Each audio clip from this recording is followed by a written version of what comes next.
perspective in the life in Europe is the same as the life they call it in the hell.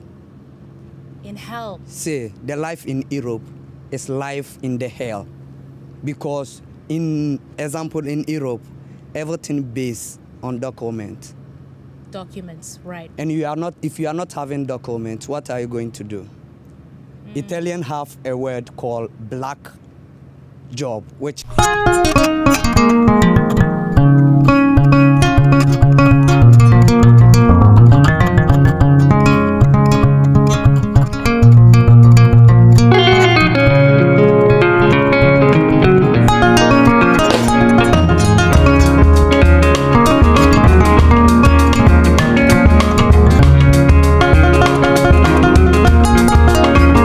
Shalom, brothers and sisters. Hope you're good today.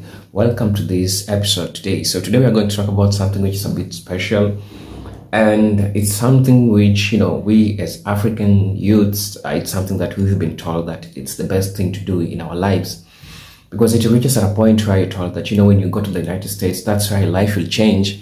When you go to, Canada or Australia, that's where your life will change. But that doesn't seem to be true, because often we've seen a couple of people coming back to Africa while they are broken, since they left, they left to go to find a better life because they thought that the grass is green on the other side. But it doesn't seem like that way. And so even today, I have a couple of friends who want to go to the United States, but when you tell them that they remain in Africa and build Africa, they feel like, you don't want them to, to grow, because they see it as that's their only hope. I want us to watch this video and let us come back and talk about some things. But just before that, just before watching the video, there's something I want to address. It's so sad that we Africans, we risk our lives just to go to the United States, because we feel like the American dream is something that at some point of our lives we need to do. And as youths, as young people, this is something that we've always been told that, United States is the best place for you to be. And so that things that we always see in the televisions and we see in our minds, those tall buildings and everything, and the technology, so we feel like life is good there. But people who have stepped there haven't seen that. It's so sad that some Africans, I saw a clip where some Africans jumped out of a running bus since they were being deported. They were Kenyans from my country. They were in Germany. So they were being deported by a bus. I think they were being taken to airport. And they were jumping outside a running bus. You can imagine how that's crazy. Also remember, we also have other Africans who are also spotted in an engine. I think it was in Italy, in an engine, just because of finding a greener pasture. I understand we have a lot of problems in Africa. I understand that. I can't take that away from you. But that doesn't mean that we have to, stress, put our lives in danger. Okay, guys, I don't want to talk much. Let's watch the video and come back and discuss about it. Kindly, guys, before just going, if you're watching this video for the first time, kindly consider subscribing to my channel. This is my channel and I'm on my way to 800 subscribers. So if the only help that you might support me with is just subscribing. Let's roll. By the social media, call it Facebook, whatever. Right. The images we see there are disillusional. This creates false conception in the youth. We are talking about youth who think that what they see on the movies they watch in their poor conditions are actually true of Europe. It's a disillusion. When they arrive here, they feel that it's not the dreamland. This is the fiasco that has become a generational stuff, right. And that is much of the time we are not talking about only labor drainage. We are also talking about brain drainage, because we are talking about the youth. Mama, Africa is suffering because what are the sources that people are believing? The colonial stories, right. Or what their brothers, what we are speaking now, so that people who are speaking as our brothers do not brave through the Sahara Desert or do not take the Mediterranean Sea. Right. That's a cemetery we are calling. This is the worst postmodern genocide that is killing Africa, and I call this a generational destruction. Right. We are not only talking about those people who lost their life here. I've seen a lot of dry bones, dry people, dry skulls, more in the Sahara Desert that I cannot see here. And anyone who are brave through never thought he is going to make it. It was just unlocked. Why do people have to be constrained to make this thing? Most of our brothers and sisters, what they do here is to go and take a picture in front of a Ferrari, and that's really disinformation, misinformation. It's not true. It's and not this the reality. is why this type of whatever you call it, irregular migration, whatever, those prejudices, I don't accept it. But this is what lead to migration begetting itself. Right. And I want to come to you, Ishmael, because most of us, our parents sell their property to let us travel because of what our senior brothers who entered into Europe first came and sell it back home. That if you want to get a better life at the age of 18 to 35, the best place for you to enter is Europe. And which is not true.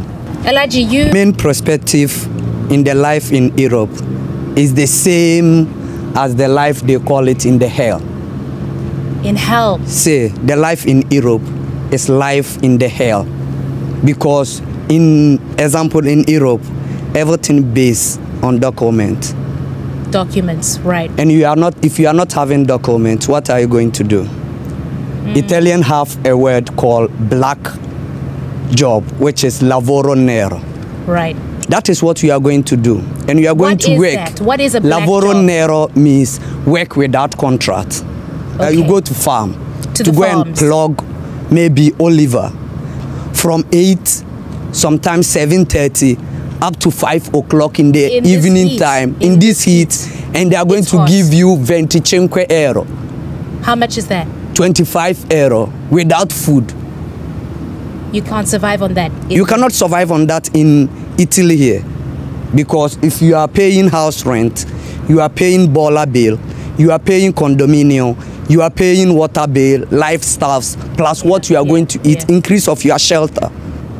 I'll leave it there because I want to come back to you. He said very important stuff there, because it boils to the document. In Italy, number one thing that's really important is the document. At first, it's not really easy, you know. For I know, like when I came, it was not easy, you know, because you have to go through the process, and even the process it takes time, you know. And upon this, you know, you get pressures from different aspects of your life. Like most of us, like immigrants, we have pressures from home, you know. When we come there, like when we come to Italy, people call, like our parents call, family call, like, can you send me this? Can you do this? Can you do that? Not they forgot about, like, you have this like pressure that you are in a new place, you know. Ishmael, so personally, I want to speak to our politicians, and I call them sellouts, you know, because they are not looking at the interests, the needs, the vulnerability that constrain people to migrate. Because to the Gambia or to Senegal, to African political leaders, it is convenient, even if we die in the streets, even if we die in the sea, as much as we can send remittances, it is convenient for them that we, the youths who are potential revolutionaries, leave the country and let them to dictate. So I am telling Africans who are there that I am guilty for being here. If you come here, you are running from your work. You are running from changing Africa, and the generations that will become failures as well. I contributed to it, and you are also contributing to it. So if I am speaking, and if you can hear me today, I am saying I should get back, and then we should work on what is happening, because the future is in Africa. But the real question is the future in Africa for Africans? Are we talking about Chinese colonialists, or we are talking about multinationals who have stolen us the traditional livelihoods that in fact we hate ourselves? Africa is still a colonial economy, so it depends on what people are running from. We cannot talk about the solution without talking about the causes of the problems. It will be false that we will talk about, okay, people will stay there, which we all live in one system, capitalism, that create illusions in everyone. I want to live in a house. It doesn't matter whether I live in the village or not. Who am I not to hope that I need the best for myself? We are slaved everywhere. We are discriminated. We are stigmatized. And I am not saying this is particularly Italy, but what are the other European countries who are helping Italy with the load of the migration since 2015? Why is Africa enslaved? We aren't poor. We will never be poor. The future is still there. The question is, Who is this future for? Is it for Africans when we all run from the things that we should try to make? You see, it's so painful because the brothers that I've just talked, they have said some sense into our minds, into the young youths who are, watching this video. I also feel affected because at some point in my life, I feel like I just want to get a passport and, get out of Africa, because I'm not seeing the buildings that I used to see in the United States. I'm not seeing, that type of life. I'm not seeing, like, the mind that I was in. It was a lot of illusions that was in my mind. But later on, I came to realize that the grass ain't green on the other side, especially if you're a black person. I don't know why people don't understand, because also our brothers and sisters from the diaspora are coming back to Africa because they are also experiencing the same thing. It will take a lot of time for some Africans to understand this. I don't know. We've seen a couple of people being, treated badly in places like Qatar, just going for work. And some people also go there without even contracts. So it means that the person will, treat the way they want. And it's really a sad thing. Also, one thing that I want to address is that it's so sad that you as an African child, you as an, a person, you live in your country, you're selling everything, literally everything. Then you're going there, you're coming back with nothing. Because one, you went there illegally, sorry. Two, you have to do low standard jobs, and it means that there is low payment also on the same case. This is so, this is problematic to your development. And I prefer that we build Africa as young people. Let's stop having the dream of going back to the United States. Honestly speaking, last year, what is it called? The green card. I applied for it. I never knew how detrimental that can be. Of course, I understand there are special cases of people who also want to, pursue their education, continue with, what they want. So they may want to go and expound on what they're doing. I mean, if you're a student, you want to go on an exchange program in the United States or study or something, it's okay. But come back to Africa and build your country. Acquire the skills and the knowledge, because they have, they're well exposed to the technology and everything, because they are since and down during the industrial period. So they are ahead of us. So go and get the skill, come back to Africa, build your country. Don't just go there and start living there. Are you selling your patriotism, and you also selling out the African identity, because you should build your country instead of going out there and building another economy. Because while you're there, you're building the economy because you're paying taxes there, you're offering your skill there, and they are buying you for doing that.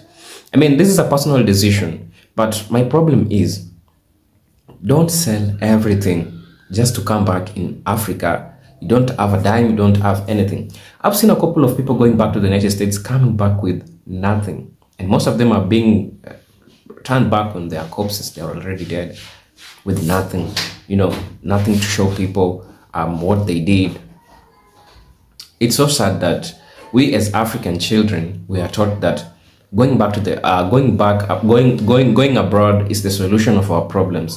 I'm here to tell you that that's not a solution of our problems, because you as a person going to the United States, when you got there, as the brother said, you are being called someone wants what, you're still being wants what. And you know that even the parents who are sending you back there, they seeing you as the only hope and the only change. So just know that you'll be called every now and then. You won't even focus on a job that you went to do. You'll be called every now and then. Now, this is so stressful to you because you have to adapt, and depending on the places that you go, some places you'll also see racism happening to you.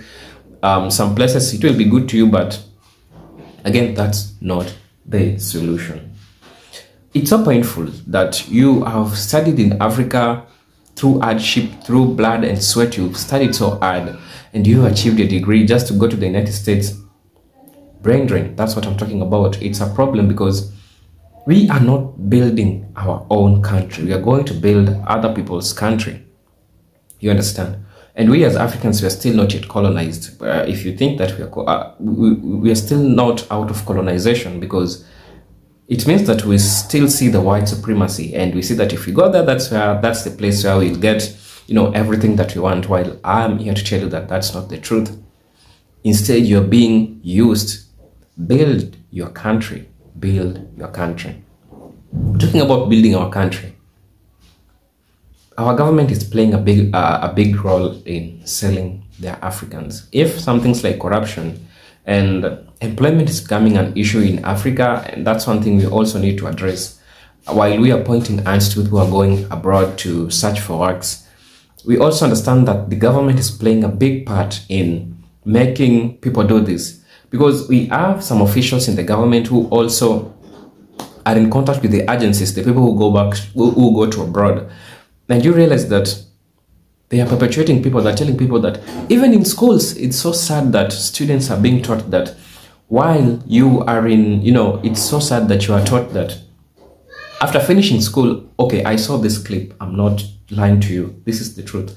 I saw this clip. There's this teacher who are telling students, they are high school students, they are used to do their Form 4 exams. So this teacher was telling the students that in Kenya, while you're in Kenya, get your passport, finish school, get your ID, get your passport, apply for a green card, get your visa, leave the country. Imagine that's what a teacher is preaching to the students.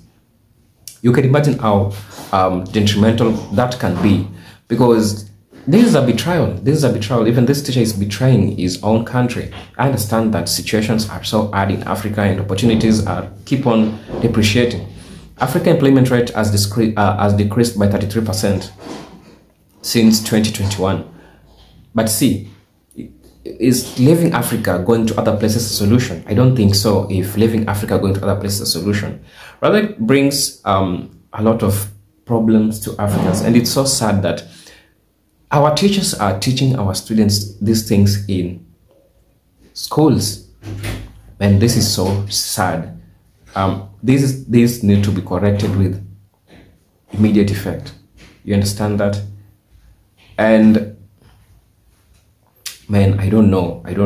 How can we help this generation? I mean, what's wrong with our own people? Also, that's one thing I want to address is that the more we keep on telling the young generation to go to, you know, abroad looking for a greener pasture, is the more we bring what is called generational destruction to us, because we will be growing knowing that if you reach a certain age, apply for a visa, go to the United States or any other country that you want to go, which is so wrong. Africa has got a lot of potential. We just need to root out some African leaders who are corrupt and review some things in our leadership, because the problem is in the leadership. Now, the best way of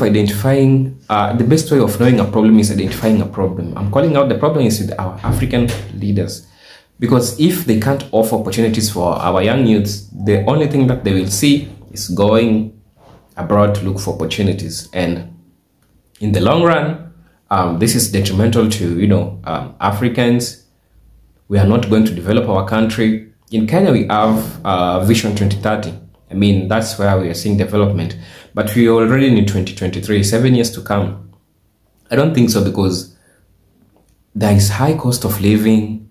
You know, people are complaining. Prices are up, inflation everywhere. People are complaining that there is no jobs. So tell me how that development will come. And the only thing that they'll continue preaching to people is getting your visa, leaving the country, because no one believes that Africa has that potential, and everyone is giving up in their own country. I mean, how are we going to convince people who are in the United States we cannot build our own country? Let's take this initiative in, you know, building our own country, and let's stop being brainwashed that there is greener pasture on the other side. If it works for another person, doesn't mean that it will work for you. Remain your country, build your country. This is One Africa. This is Eugene the African Kid. Tell me what you think in the comment section. If you reached at this point watching this video, thank you so much. I do appreciate you. Also, if you're watching this video for the first time, kindly consider subscribing to my channel. I'm on my way to 800 subscribers. If you can subscribe to my channel, I would really appreciate it. So guys, tell me what you think in the comment section. This is Eugene the African Kid. Peace, love, and harmony. Salute.